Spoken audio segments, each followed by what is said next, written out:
So I know you're in favor of the legalization of marijuana based on like your past statements. Decriminalization. Mm-hmm. Yeah. But what is your opinions on like any regulations we should impose on it? So obviously I think you need age regulations. I think you have to ensure that the weird thing about decriminalization of marijuana is that the street price is so cheap that decriminalizing it to the point where it's still not beneficial to buy it illegally is a little bit difficult.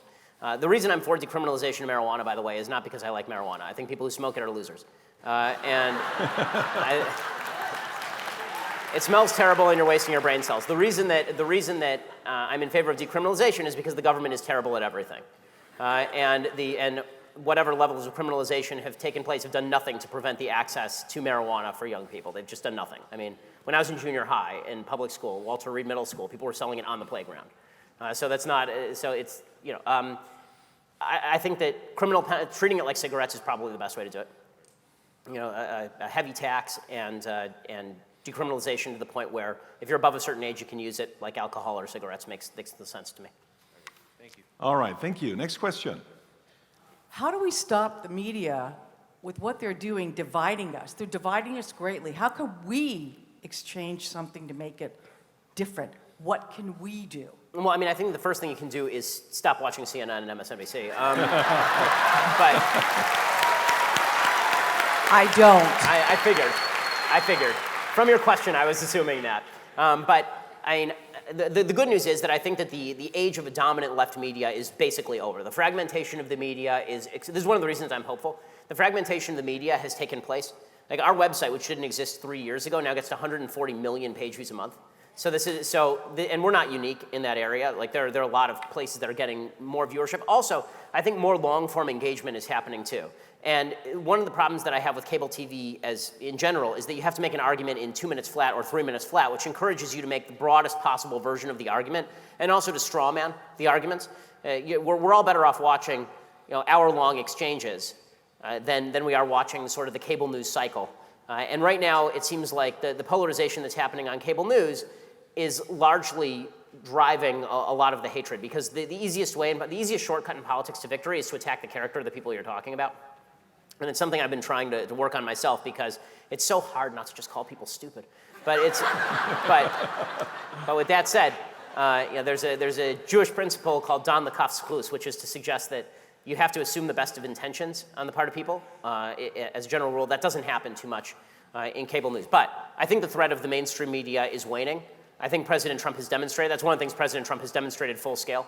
You know, this is, what I've always said about President Trump is that President Trump is a hammer in search of a nail.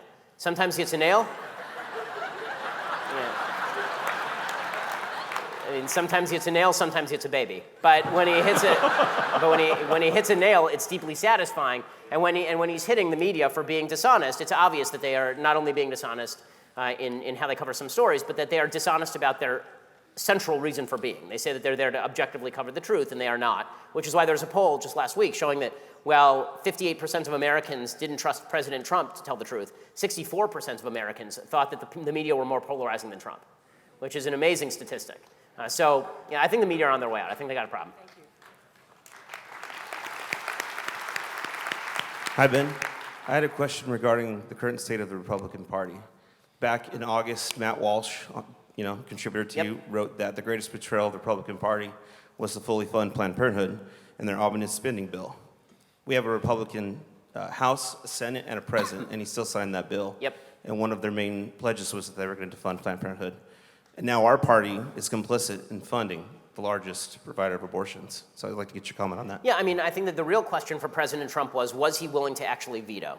Because the fact is that this one came down to the Senate. There's such a slim margin in the Senate, and you have people like Susan Collins and Lisa Murkowski, obviously, who were going to vote against any budget that withdrew, supposedly.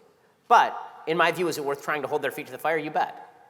Right? There's no reason that the House ever should have passed a bill that included funding for Planned Parenthood. And if the Senate wished to pass its own version of the bill, then the House simply should have said, we refuse to take it up. If we have to shut down the government in order to defund Planned Parenthood, then shut down the government.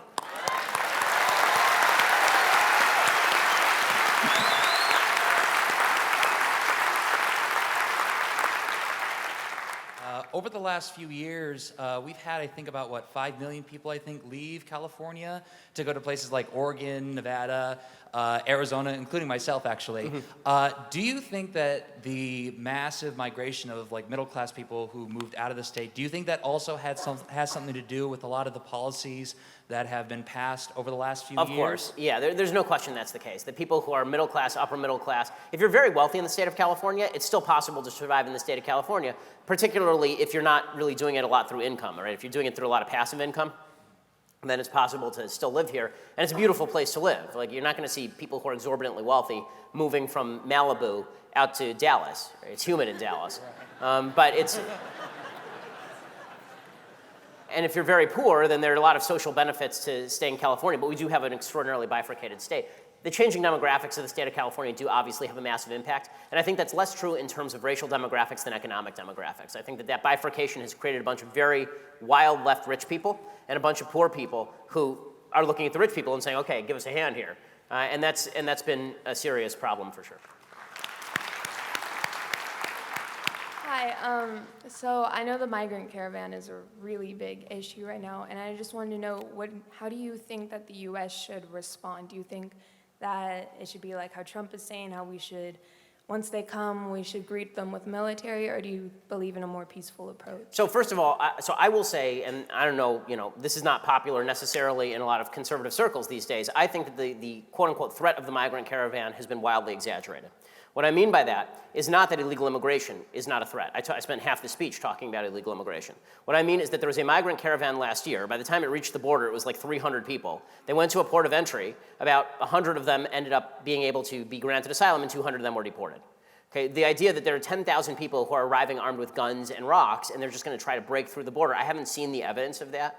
And if that evidence were to occur, then I think that the kind of troop surge that President Trump is talking about at the border, then you might think maybe that's worthwhile, right? I mean, this troop surge is legitimately the size of the last troop surge in Afghanistan to meet what will probably be a couple of thousand people who arrive at points of entry. Now, I've been in favor of the wall. I was in favor of a physical border, a hardened barrier between the United States and Mexico before President Trump was. I will when he no longer is, right? I mean, I think that is a necessity in the same way that Israel has a border.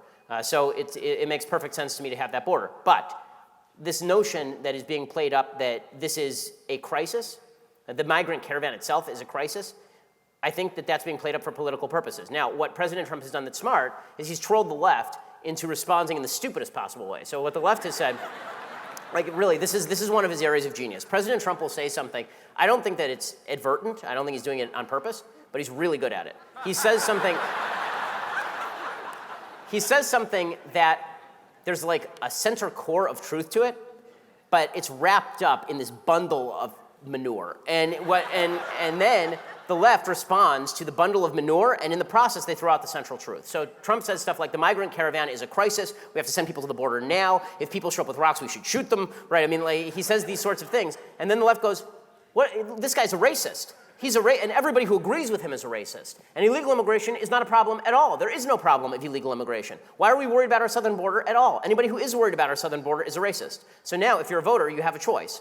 You can either go with the guy who says illegal immigration is a crisis, or you can go with the people who say that illegal immigration not only is not a crisis, it's not a problem at all, and anybody who believes that it is a problem is a racist.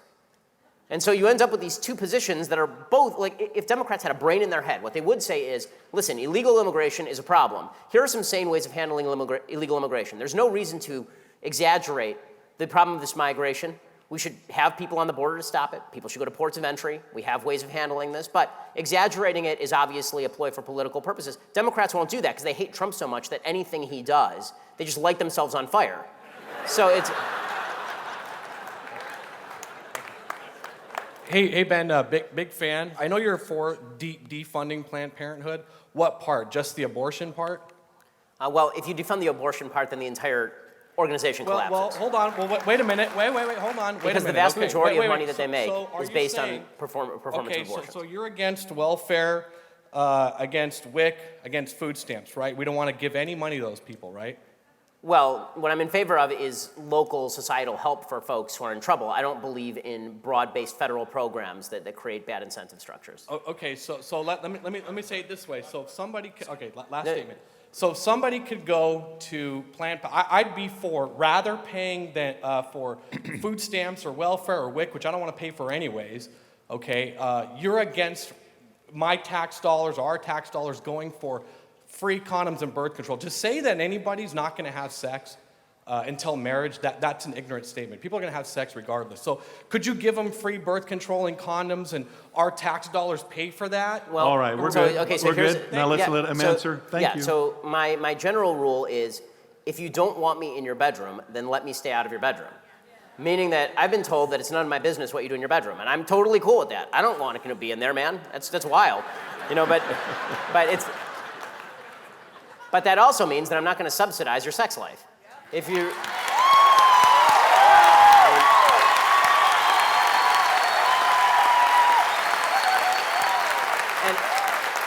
frankly, I am bewildered. I'm just bewildered by the argument that it is difficult to obtain birth control in this country. That's an insane contention. It's an insane contention. I mean, have these people been to a CVS?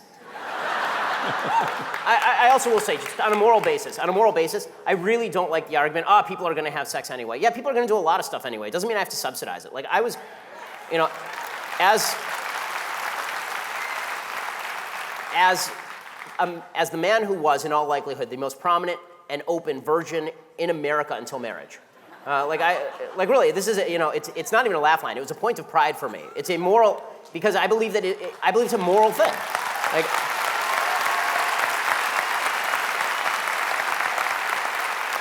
because I believe that marriage was designed to contain sex. Like, this is what marriage was designed to do. And separating marriage from sex has led to such significant ramifications for the society in terms of single motherhood, in terms of the demeaning of women, in terms of the rise of pornography, in terms of the destruction of relationships between men and women. It's been absolutely terrible. I don't buy. I was 24 when I got married, which means I was a virgin until I was 24. My wife was a virgin until she got married. That is a good thing. And the fact that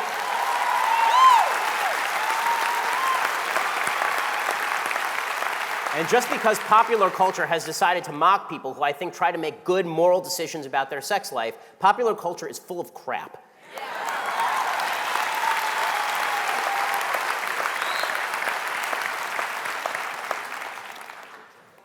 Hey, what's up, Ben? My name's Joel. Piggybacking on that, mom and dad taught you that. My wife and I, proud virgins. My brother and his wife, proud virgins. So I'm good with that. I'm proud of it.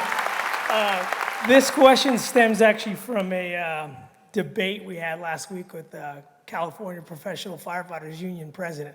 Polls show that 70% of firemen and policemen are conservative and they're Republican, but yet we give our votes constantly to the Democratic Party. We throw our names out for this crappy gas tax, for the dialysis center, just a bunch of nonsense that obviously unions have a bad look at. But as a fireman, as a policeman, we, again, have been giving our vote out. What can we do? What can I do to bridge that gap of those 70% of conservatives and win that vote? How can we bridge the gap with Republicans and go, hey, I know there's a bad rap with unions, but what can we do in order to change that vote and change the demographic? I mean, the fact is that, obviously you're right, that the money that is being spent by all of these unions is going toward Democrats because there's a corrupt bargain between the unions and the legislators in the state of California. And the corrupt bargain is that if we spend a lot of money getting you guys elected, you will then sign pension-rich contracts that do not pay out over time simply because the money's not there. I mean, they're lying. Listen, here's the reality. They're lying to police. They're lying to firefighters. When they say that this money is in the pension funds, they are lying to you. It is nonsense. They're saying that stuff is accruing at like 8% a year. Okay, if I could get 8% a year on my money, I'd put my money in there. Like and this is true for virtually every public union in the state of California, which is why what you're seeing in cities like Stockton is that the first people who are getting nailed are the police and the firefighters. Right? This is what's happening all over the state of California. So, listen, I've been long in favor of right-to-work states. I think that getting rid of a corrupt system by which the state takes wages out of the pockets of professionals and then gives them to unions to be spent on the election of those legislators again, that is corrupt and terrible. And the only way that's going to stop is if people are able to actually, form voluntary associations without the imprimatur of the state. If you want to negotiate with your boss, that's fine. But if you want to negotiate with the state of California on the basis of legislation that is promulgated, that's a real problem. That's a real problem. The unions are, public sector unions are a threat, and I know that it's become unpopular even in conservative circles to talk about public sector unions for cops and firefighters because we love cops and firefighters. But the fact is that the logic is no different than it is for any other public sector employee. And if we're not willing to say that, then that's what we're going to get. We're going to get a lot of money that is spent by unions that don't even represent their own constituents politically. There can be regulations that are put in place that prevent the use of those monies for politics themselves, which would be another way of doing this. If you don't want to actually just get rid of the unions, then what you do is you say they're not allowed to spend this money on politicking. They can only spend this money on services for their own members.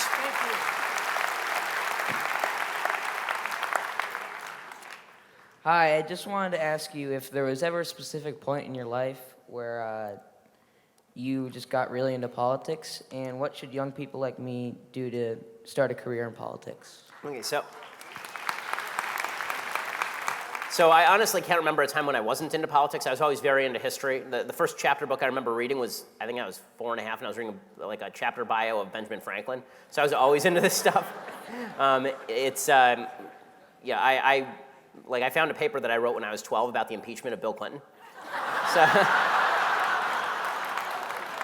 at 12, even at 12, I was in favor, by the way. But I think that the way to get involved professionally in politics, there are a couple of different paths, right? If you want to be involved in electoral politics, then getting an internship with a congressperson, going to work for a think tank like the Heritage Foundation is great. If you want to be sort of in the commentariat, what I always say is that you have to have a comparative advantage. Where are you an expert that nobody else is an expert? Pick a field, get really good at it, and suddenly you're offering facts that nobody else has. Because the truth is that, in the clean version, opinions are like armpits. Everyone has them. But that's it. But people start listening to your opinion if you actually have facts at your disposal that nobody else has. And so learning a lot, reading incessantly is the best way to get into this. And then when you get old enough, when you go to college, and you are at college, what I've said to every college student is what one of my mentors, Andrew Breitbart, told me, which is if you have a cell phone, you're now a reporter. Right? You're in an area where you can report on things that are of relevance to a huge swath of the public, and you should be reporting on that if you can get away with it. But learning and reading incessantly, like I put on my podcast, I recommend basically a book a day or a book every couple of days. And people kept asking me to post a reading list. I'm going to have to, but you should read Economics in One Lesson by Henry Hazlitt to give yourself a basic understanding of economics. Basic Economics by Thomas Sowell's another one. You should read probably a History of the United States by Paul Johnson, which is a really good, kind of thick history of the United States. You should read the Federalist Papers. Like, there's certain foundational documents that are worth reading and getting to know.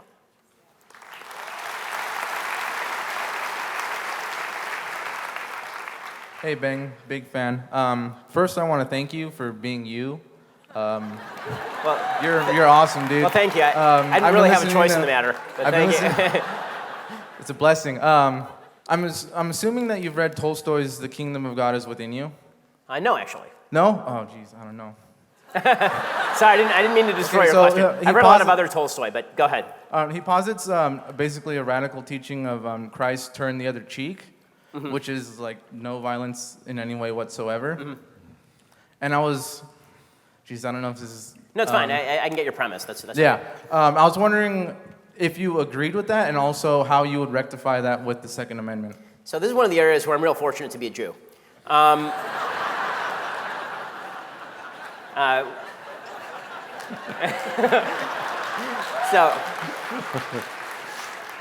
So the reality is that my understanding, and this is where I'll actually ask for a hand. But tell me if my understanding of this is correct. My understanding of turn the other cheek is not that if somebody is violent to you, that your job is to be pacifist in the face of violence. It's that you're supposed to, is that in soul you're supposed to be humble enough to understand a rebuke.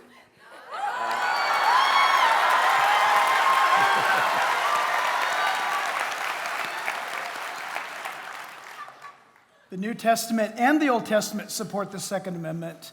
The turning of the other cheek was when you're personally insulted versus attacked, maligned, somebody breaking into your home. The Bible says, New Testament says that if you do not provide for your family, you're worse than an infidel, and that also means self-defense. Wow.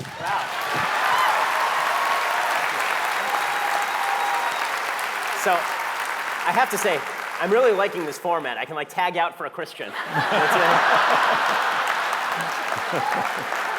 great. It's like Macho Man Randy Savage coming in from the top rope right there.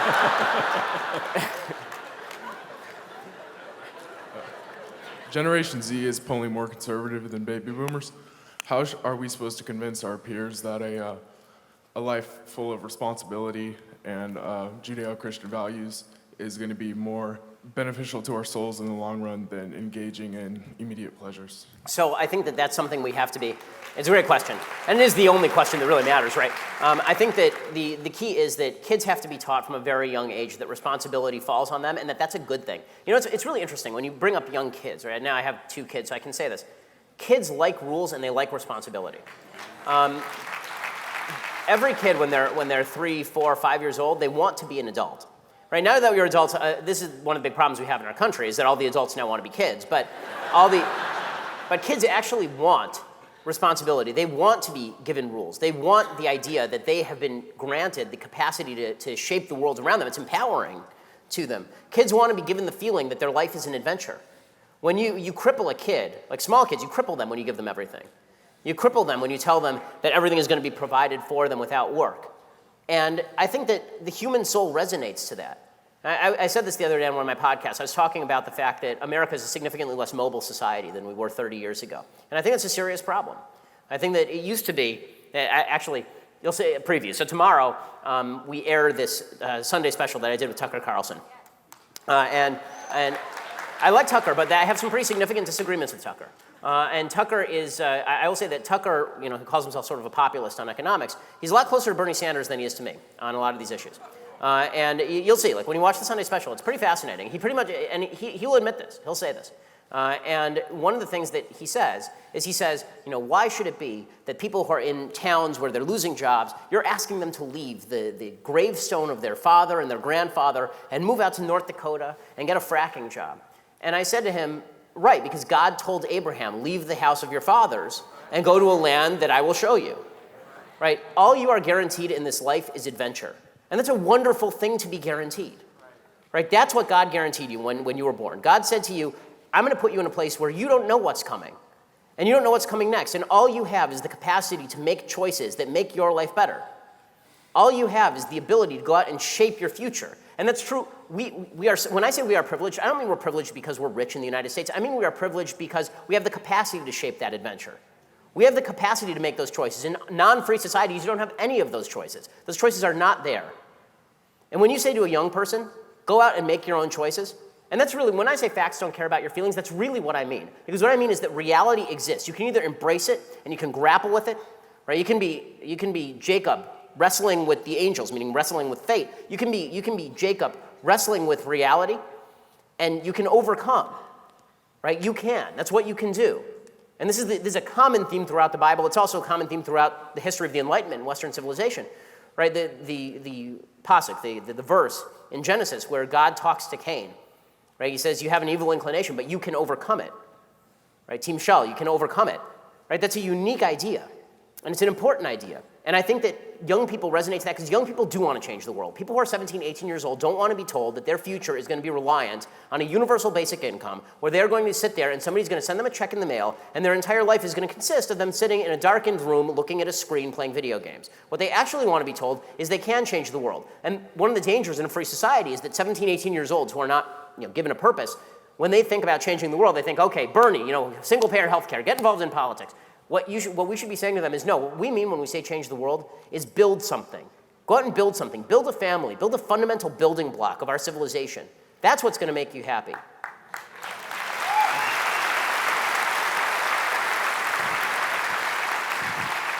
Hi, Ben. It is very nice to have you. It is my unenviable task to say we have time for one more question. Go ahead. It's okay. Take 2 more? 2 more. You're the boss. We take 2 more. 2 more One questions. and then 1 more. Okay. I'm so sorry. I wish we had more time.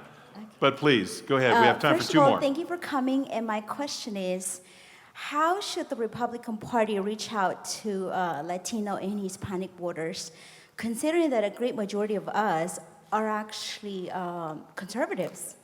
I'm one of the few Latinas in my community that are actually Republican, and when I reach out to my community, I'm labeled a racist and a traitor.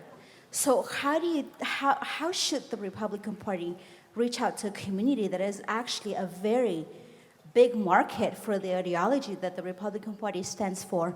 And a follow-up question to that, if it's okay. Can you sign my very first Ben Shapiro book? Yeah, I'll sign that for you. As far as the first question, I spoke at the California Republican Party convention in 2011, 2012, somewhere in there. And one of the things that I said at the podium is that as many of us as possible should work on learning Spanish. This is not to say that folks who don't speak Spanish shouldn't learn English. They obviously should, so that we can speak the same language. But the language of conservatism is not relegated to English. The language of ideas spans all languages. So the first thing we can do is actually communicate in a language that folks speak in. So that would be helpful. Now, the second thing that we can do is, as I said before, when we see racism, when we see things that are racially tinged, we should forcibly call them out and separate off from them. And that's important to do, because otherwise it lends credence to the lie that Democrats like to promulgate, that folks on the right are racist.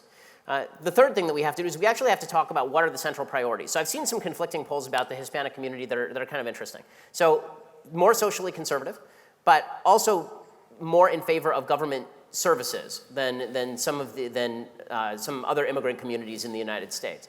And so we sort of have to recognize that as a fundamental truth. But I really believe that for every community, what has to be reinforced is that in a free society, you're either going to be dependent on private industry or you're going to be dependent on government. And this is where in a state like California, it's actually deeply imperative that we reach out and we go into particularly impoverished communities of every race.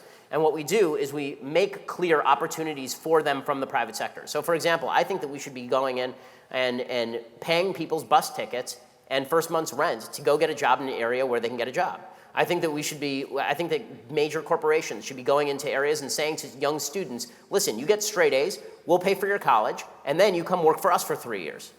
Right? There are programs that exist like this for some major corporations. Right? All of this would be changing the math a little bit. But the first thing you have to do is you have to forcibly fight back on the idea that you're a racist. So, I mean, honestly, my response when somebody says that I'm a racist is you're a jackass, pardon the language. And the reason that I say that is because you cannot grant them the premise that it is even rational to call you a racist. Right? You have to say it makes you a bad person to call me a racist without evidence. Once we take that off the table, we can talk policy. But if you're going to make a character attack on me, I'm not going to sit here and take that, and I'm not interested in having a conversation with you. Amen. All right, one more question. Final question of the evening. Hi there, Ben. Appreciate you allowing me to ask my question. Ultimately, something I've been struggling with is I'm a very strong proponent, like you, of the pro-life viewpoint. And a big reason that is because I think that it's God's job and not ours to determine the intrinsic value of a life. Because of that, I've recently struggled with the idea of the death penalty. How have you balanced those contradictions? So, number one, I think that babies are innocent, people who kill people are not. That's really the central contention of the death penalty. I think the death penalty exists for a couple of reasons on a purely secular level. So, without quoting the Bible and, if you shed blood by man, shall your blood be shed and all that. The secular rationales for the death penalty are twofold. One is the supposed deterrence effect. I actually think that one is less important than the second one, which is that there is a certain amount of retributive justice that is necessary for a society to function. And if you do not have, you see this in a lot of societies that don't have rule of law. It's fair to say that in a rule of law society like the United States, the death penalty is a little bit less important than it would be in other societies. But you particularly see this in societies where there isn't a solid rule of law, where if a member of one group kills a member of another group and there is no death penalty, and there's no good jail system, for example, then a member of the second group will then go and kill somebody as a member of the first group, and this is how you get tribal warfare. And this is why the idea of putting people to death for committing murder was originally proposed, on a secular level by societies, was you commit a murder, the state has an interest in killing you, because we can't have this lead off a cycle of revenge that you see. I mean, forget about in less developed societies, you see this in gang warfare on a routine basis, right? I mean, this is basically half the crime in the United States. So that exists on a secular level. As far as the morality, I really don't think the two are in any way similar. I think that if you rape and kill a child, you should die. If you're an innocent child in the womb, you should not. It's pretty simple logic there. As far as the efficacy of the death penalty in the United States, I think there's serious questions to be asked whether the death penalty is properly applied in the United States. In my opinion, it's not applied consistently or enough. If you're going to actually apply it, you have to apply it. You can't do this routine where people stay on death row for 40 years, and even then, it's unevenly applied. I think the best case to be made for abolition of the death penalty is not a moral case, it's a government sucks at everything case, because I'm always warm to that case, because the government sucks at everything. Okay, well, thank you all so much. I really appreciate your time. Have a wonderful week.